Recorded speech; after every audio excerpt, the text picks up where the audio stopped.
Our state's most recent abortion law was passed in 2022, and since then, some doctors and women have expressed concerns and confusion about what's actually included in that ban and what are the exceptions to that law. KETK's Tori Bean explains new efforts made this legislative session that the original author says will give Texans the clarification they've asked for.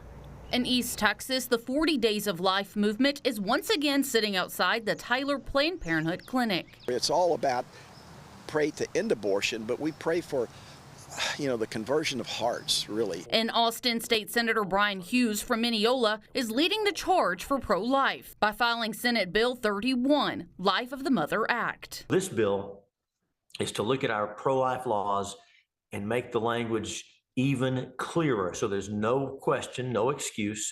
When a mom presents with a medical emergency, she gets treated. On Thursday, 3 pro-life bills were heard by the State Affairs Committee, which Hughes chairs. Lawmakers hearing testimony from people for and against the bills. I'm speaking in favor of. I'm here to testify against. Caitlin Cash does not support Senate Bill 31. That while this bill might enable doctors to intervene faster, when your life is at risk, and I really do hope it does.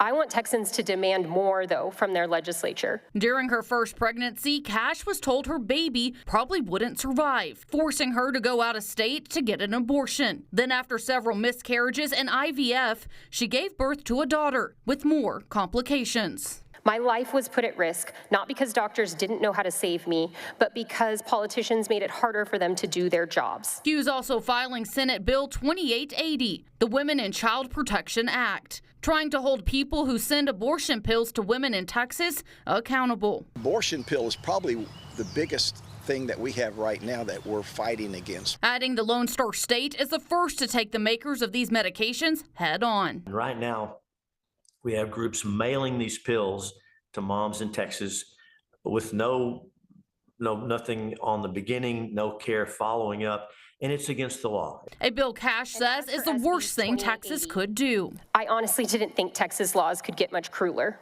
but everything is bigger in Texas, right? Our speed limits, our state parks, and apparently the cruelty towards families like mine who are just trying to do what they think is best. The final bill is Senate Bill 33, aimed at stopping cities from funding abortion travel. State Senator Hughes says he is confident all 3 bills will become law. Tori Bean, KETK News.